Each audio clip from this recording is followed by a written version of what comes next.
Hello everyone, ఈ తమలపాకులు ఏంటా అనుకుంటున్నారా? ఆంజనేయ స్వామి ప్రతిష్టాపన చేస్తున్నారని చెప్పాను కదా. అక్కడ వచ్చేసి ఆ స్వామి కోసం తమలపాకులు మాలేద్దామని చెప్పి, ఆంజనేయ స్వామికి తమలపాకు అంటే ఇష్టం అంట కదా అని చెప్పి ఇలా తమలపాకులు అనేది 100 రూపీస్కి తెప్పించుకొని ఇలా మాల కడుతున్నానండి. దీని మీద వచ్చేసి గంధంతో కూడా శ్రీరామ అని రాశాను, కానీ అవేం కనపడలేదన్నమాట. చూడండి, ఇక్కడ వచ్చేసి గంధంతో శ్రీరామ ఒక్కొక్క ఆకు మీద శ్రీరామ అంటూ రాసుకుంటూ వెళ్ళాను అనమాట. చూడండి, ఇలా రాసి మొదటి మాల వచ్చేసి పెద్ద విగ్రహానికి మేమే వేసేవన్నమాట. అది కూడా చూపిస్తానండి నెక్స్ట్ వీడియోలో.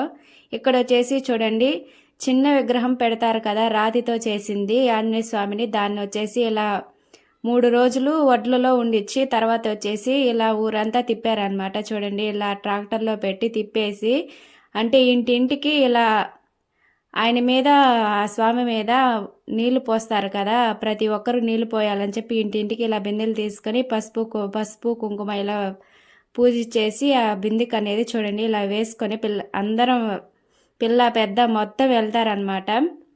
ఇక్కడ వచ్చేసి ఆంజనేయ స్వామికి టెంకాయలు అనేది 5 అలా పూజారి అనేది సామాను కొద్దిగా రాసిచ్చారనమాట. దాన్ని కూడా తీసుకొని వెళ్తున్నాము. చూడండి, ప్రతి ఒక్కరూ బిందెతో ఇలా తీసుకొని వెళ్ళి స్వామివారి మీద పోసామన్నమాట వాటర్ అనేది. ఇక్కడ వచ్చేసి ఆంజనేయ స్వామి విగ్రహాన్ని చాలా రోజులైంది కట్టి కూడా, కాకపోతే దీన్ని ఎవరు పట్టించుకోలేదని చెప్పి ఇలా ముఠా పనికి వెళ్తారు కదా, వాళ్ళు వచ్చేసి ఇలా డబ్బులు అనేది దండేసి ఇలా చేశారనమాట. అంతా అయిపోయాక చూడండి 3 కల్లా ఇలా గాలి వాన చూడండి ఎలా వస్తుందో. తర్వాత ఏమైంది నెక్స్ట్ వీడియోలో చెప్తాను. చాలా బాగా జరిగిందండి ప్రతిష్టాపన అనేది, విగ్రహ ప్రతిష్టాపన చాలా బాగా జరిగింది. ఈరోజు నైట్కి వచ్చేసి కోలాటము అన్నదానం కూడా చేస్తారు. ఆ గుడి దగ్గర నుంచి ఇలా ఇంటికి వచ్చేసామా 3కి 3:30 కల్లా. ఇలా చూడండి, గాలి వాన ఒకటి, వాన ఏం లేదు కానీ చిన్న గాలి కదండి, దుమ్ము ఎత్తిపోసేసింది. ఈ వీడియో నచ్చితే లైక్ చేయండి అండ్ సబ్స్క్రైబ్ చేసుకోండి. Tata, see you on next video, bye.